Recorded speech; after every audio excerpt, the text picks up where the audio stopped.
ala Rasulillah wa ala alihi wa sahbihi wa mawalah wa la hawla wa la quwata illa billahi wa ba'du. Alhamdulillah, segala puja dan puji hanya milik Allah subhanahu wa ta'ala. Salawat dan juga salam kita hadiahkan kepada Rasul kita Nabi besar Muhammad sallallahu alaihi wa ala alihi wasallam. Subuh kali ini kita akan membahas satu doa, yang satu doa ini bisa membuka semua kebaikan dan bisa menutup semua keburukan.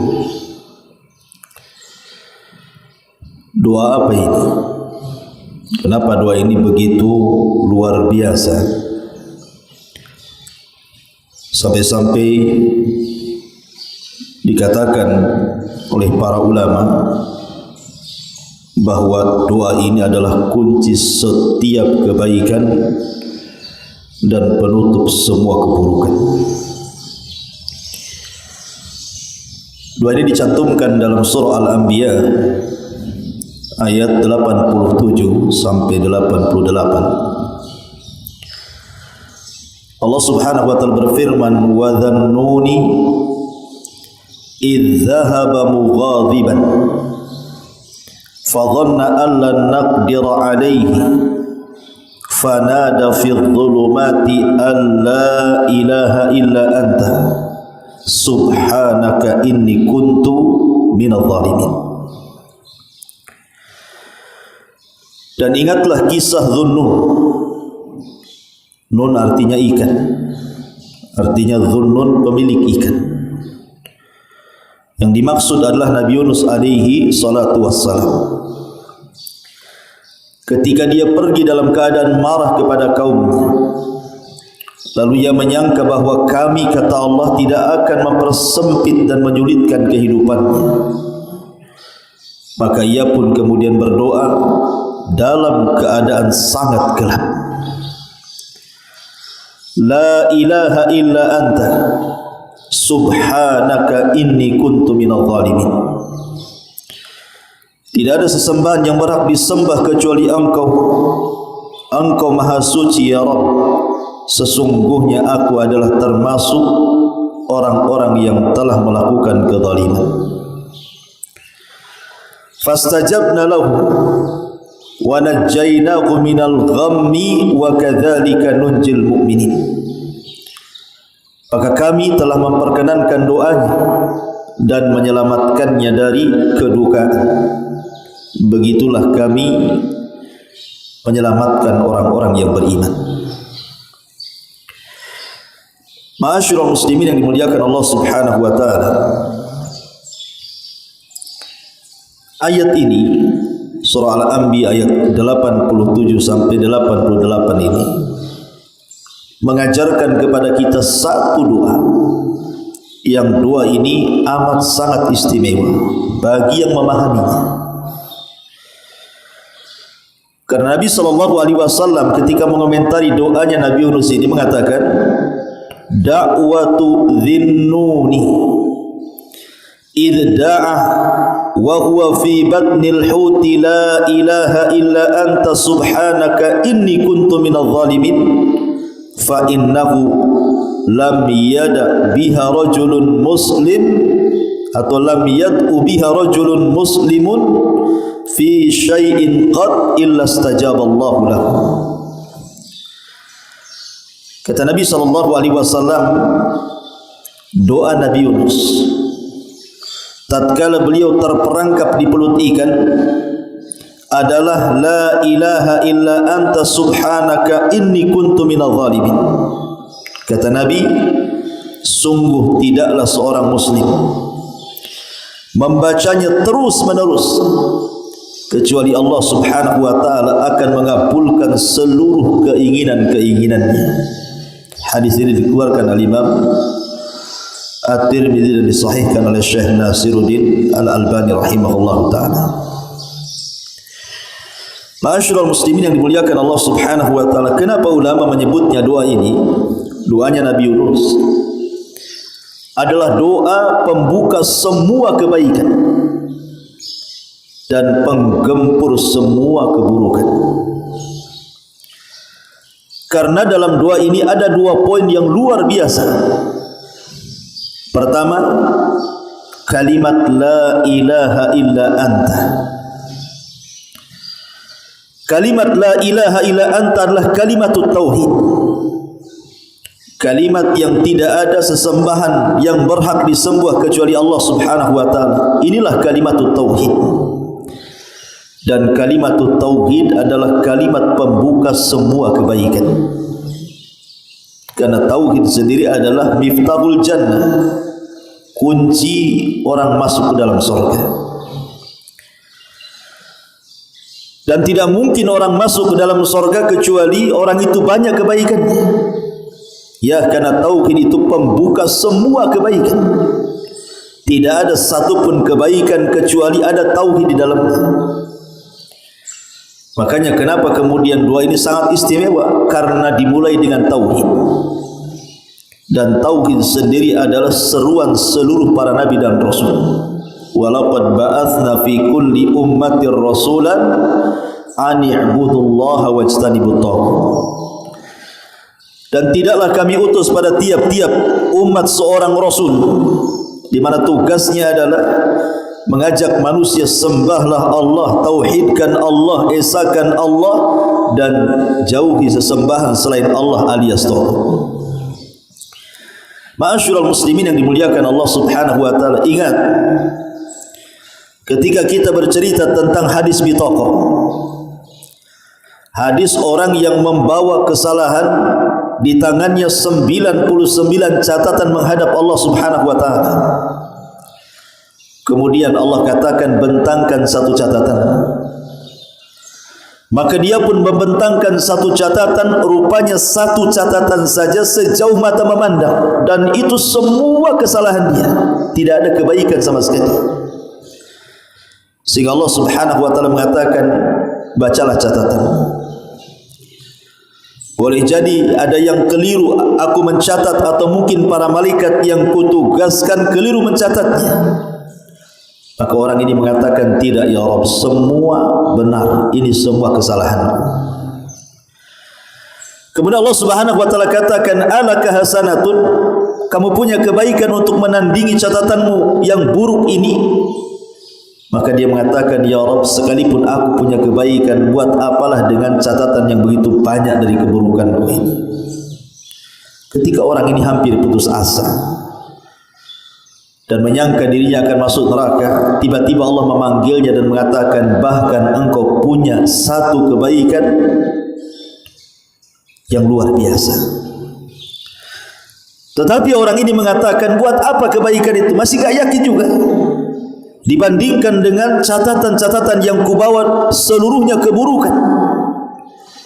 Maka Allah Subhanahu wa taala untuk meyakinkan didatangkan timbangan. Kemudian diletakkan satu kebaikan itu, rupanya berupa kartu bertuliskan la ilaha illallah, diletakkan di satu neraca. Kemudian 99 catatan keburukan diletakkan di neraca satunya. Apa kata Rasul? Tasat bihinna la ilaha illallah. Melesatlah la ilaha illallah menjadi berat, dan 99 catatannya menjadi ringan. Dan dia diselamatkan dengan la ilaha illallah. Akhirnya dia masuk surga. Itulah tauhid. Tauhid itu kunci setiap kebaikan. Bahkan dia kunci surga itu sendiri. Ini poin pertama. Poin yang kedua adalah subhanaka inni kuntu minadh dhalimin. Maha suci engkau ya Rabb, sesungguhnya aku termasuk orang-orang yang zalim. Di sini ada isyarat tentang apa? Tentang taubatnya Nabi Yunus alaihi salatu wassalam, atau dengan bahasa lain ada kandungan istighfar di sini. Istighfar itu artinya meminta ampun kepada Allah Azza wa Jalla. Itulah yang dilakukan Nabi Yunus alaihi salam. Dan fungsi istighfar yang paling besar apa? menghancurkan seluruh keburukan. Kalau tauhid membuka semua kebaikan, kalau istighfar itu menghancurkan semua keburukan. Anda bisa bayangkan, kalau keburukan kita dihancurkan, kemudian kita mendapatkan kebaikan, nikmat mana lagi? Sudah dipastikan dia masuk surga. Makanya seluruh para nabi sangat mengagungkan istighfar. Walaupun kita tahu para nabi itu maksum, mereka terbebas dari dosa, tetapi mereka senantiasa beristighfar kepada Allah Subhanahu wa taala. Contoh saja Nabi Adam alaihi salam. Ketika Allah Subhanahu wa taala turunkan ke bumi, apa istighfarnya Nabi Adam? Rabbana zalamna anfusana wa illam taghfir lana wa tarhamna lanakunanna minal khasirin. Ya Rabb kami telah menzalimi diri kami. Kalau Engkau tidak mengampuni dosa-dosa kami dan tidak memberikan kasih sayangnya kepada kami, tentu kami menjadi orang-orang yang rugi. Kemudian Nabi Nuh alaihi salam, dia juga mengatakan Rabbighfirli wali walidai waliman dakhala baitiya mu'minan walil mu'minina wal mu'minati wala tazididz zalimina illa tabara. Rabbighfirli wali walidai, ya Allah ampuni dosa-dosaku dan dosa kedua orang tuaku. Nabi Musa alaihi salam juga mengatakan Rabbi inni zalamtu nafsi faghfirli, ya Allah aku sudah menzalimi diriku, ampunilah aku. Kemudian Nabi Syuaib alaihi salam mengatakan wastaghfiru rabbakum, perbanyaklah istighfar kepada Rabb kalian. Dan Nabi Allah Saleh alaihi salam juga mengatakan wastaghfiruhu thumma tubu ilaihi inna rabbi qaribun mujib. Mintalah kalian istighfar sebanyak-banyaknya kepada Allah, kemudian bertobatlah karena Rabbku sangat dekat dan maha pengijabah doa. Begitulah para nabi. Bahkan Nabi SAW dikatakan setiap hari tidak kurang dari 70 sampai 100 kali dia mengucapkan astaghfirullah, astaghfirullah. Kenapa demikian? Karena Allah Subhanahu wa taala mengatakan wa ma kana Allahu mu'adzibahum wa anta fihim wa ma kana Allahu mu'adzibahum wa hum yastaghfirun. Allah Subhanahu wa taala sekali-kali tidak mungkin mengazab mereka wahai Muhammad ketika engkau berada di tengah-tengah mereka. Dan Allah sekali-kali tidak mengazab mereka selama mereka beristighfar kepada Allah Azza wa Jalla. Dalam ayat ini Allah berikan dua keamanan. Aman dari azab Allah Subhanahu wa taala pertama dengan hidupnya Rasul di tengah-tengah kita dan Rasul sudah meninggal. Artinya keamanan pertama sudah dicabut. Tapi masih ada keamanan kedua dari azab Allah. Wa ma kana Allahu mu'adzibahum wa hum yastaghfirun. Dan Allah tidak mungkin mengazab mereka selama mereka masih banyak istighfar. Jadi istighfar sendiri bukan hanya sekedar menghapuskan setiap keburukan, tapi juga mencegah azab turun.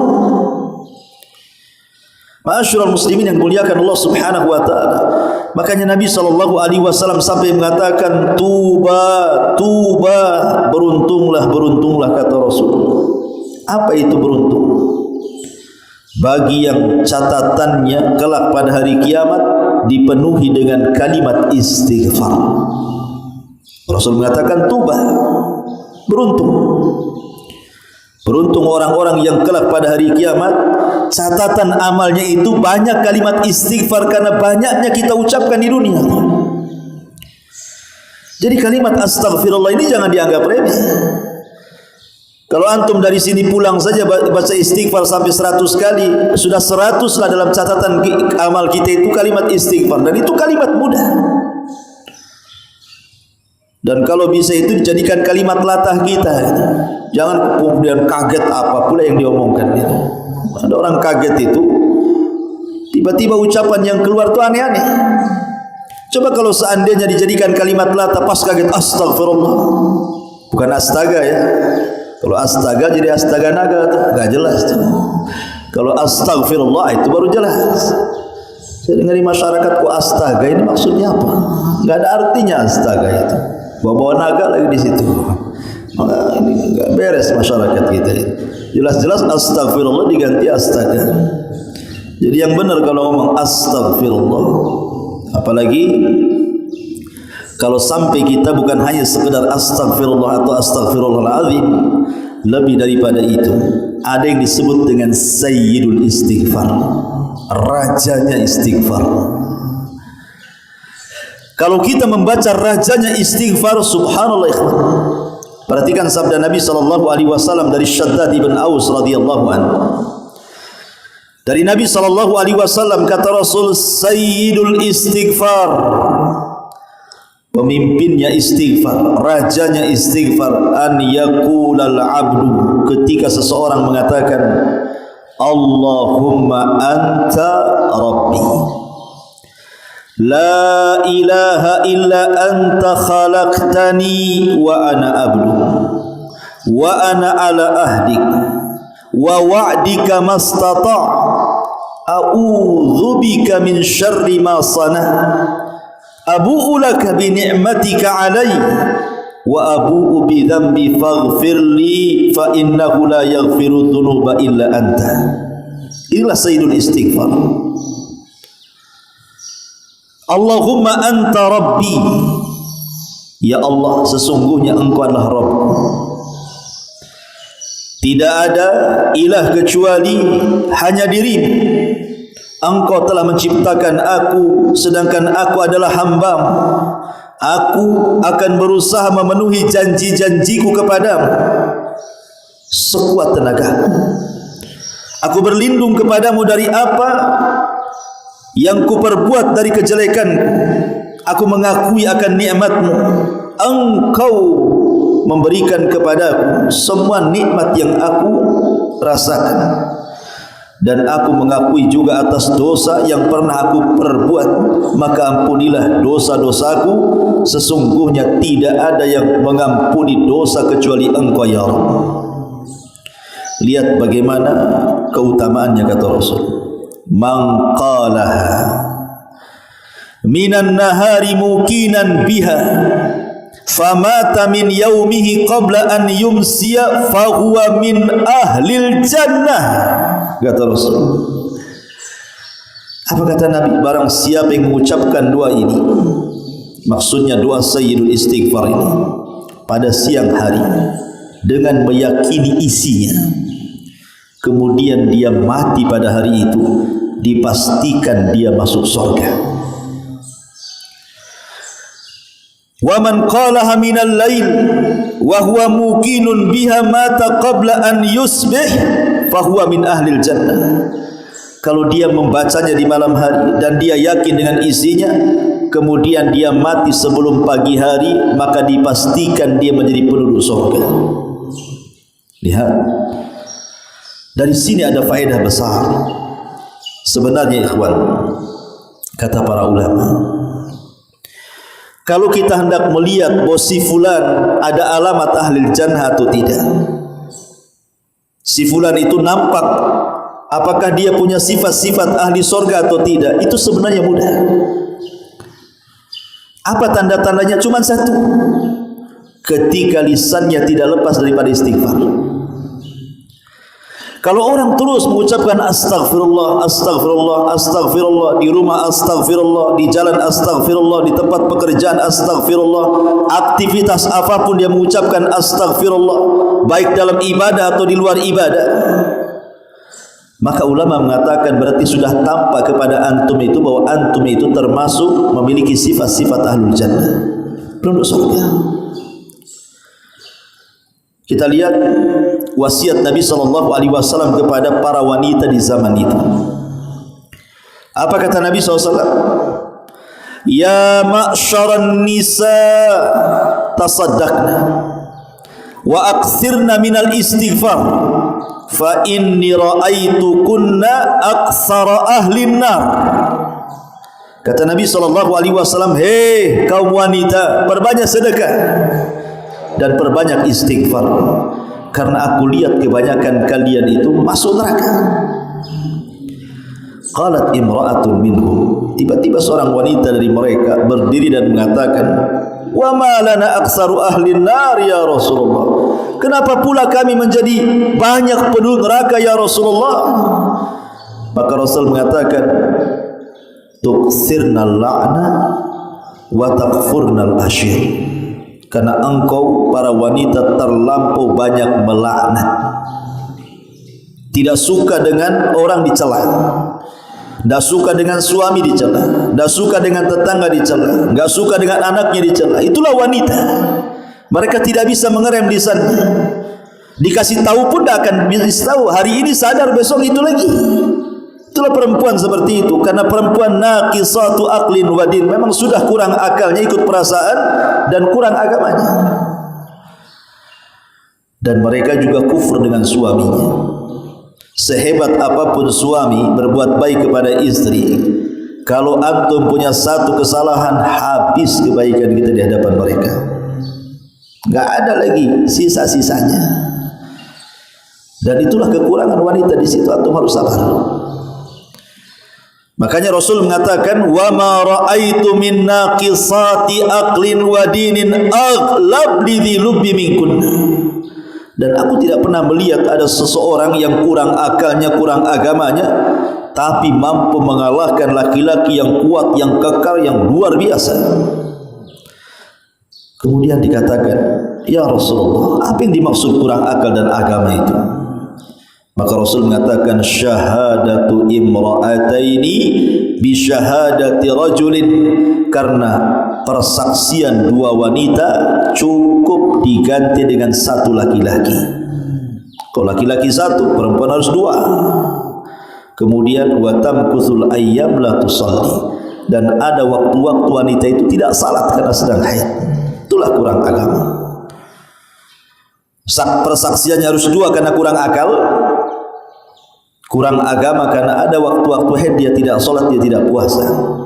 Tapi syahidnya di sini apa? Wahai para wanita, perbanyak sedekah dan perbanyak istighfar, karena aku lihat kalian itu banyak di neraka. Jadi Nabi SAW ingin katakan kepada kaum wanita, kalian itu banyak di neraka. Kalau kalian ingin tidak masuk neraka, lakukan dua hal: perbanyak sedekah dan perbanyak istighfar. Itu maksudnya. Lah dari sini ada istinbat hukum bahwa kalau kita ingin terhindar dari neraka, perbanyak dua perkara ini: perbanyak sedekah, yang kedua perbanyak istighfar. Karena istighfar ini satu-satunya cara Allah memudahkan menurunkan rahmatnya kepada kita. Makanya Nabi Allah Saleh alaihi salam ketika mendakwai kaumnya, apa kata Nabi Saleh? Ya qaumi, lima tasta'jiluna bis-sayyi'ati qabla al-hasanat laula tastaghfiruna Allah la'allakum turhamun. Kata Nabi Saleh, wahai kaumku, mengapa kalian meminta disegerakan keburukan sebelum meminta kebaikan kepadaku? Kalau seandainya kalian meminta ampun istighfar kepada Allah, maka Allah akan menurunkan rahmatnya kepada kalian. Artinya kalau Allah kemudian menurunkan rahmatnya, kasih sayangnya kepada kita, tidak mungkin kalau kita sudah disayangi Allah, Allah masukkan ke neraka. Mustahil. Kalau Allah sayang dengan kita, pasti Allah akan memasukkan kita ke surga. Makanya dari sini kata ulama, sebenarnya kalau ingin kita mengetahui si fulan ahlil jannah itu, alamat-alamat bahwa dia termasuk penduduk surga itu, kita bisa lihat dari istighfarnya. Kalau dia banyak melakukan istighfar luar biasa. Makanya kemarin kan waktu Ustaz Bahri kesini, ada salah seorang syekh dari Yaman itu yang kesini suruh ceramah, tak mau pulang gitu ya. Masya Allah, ada selama sama dia, baik jalan, baik di mobil, baik di rumah, baik di warung. Masya Allah, astagfirullah, astagfirullah, astagfirullah, gak berhenti, luar biasa, Masya Allah. Ya. Kayaknya sudah jadi wirid dia. kecuali kalau dia ngomong. Kalau ngajak ngobrol itu baru berhenti istighfarnya. Tapi kalau sudah bicaranya selesai, istighfar lagi dia sepanjang jalan. Coba bayangkan, karena sudah terbiasa masalahnya kan. Jadi istighfar itu sudah jadi lisan dia jadinya. Luar biasa gitu. Ma'asyiral muslimin yang dimuliakan Allah Subhanahu wa taala, maka pembahasan pagi ini ada satu doa yang luar biasa. Kalau kita terus membaca doa ini, maka kita akan mendapatkan banyak kebaikan dan bisa mencegah semua keburukan. Inilah doanya Nabi Allah Yunus alaihi salatu wassalam. Subhanaka bihamdika asyhadu an la ilaha illa anta astaghfiruka wa atubu ilaik. Allahu ta'ala. Assalamualaikum warahmatullahi wabarakatuh.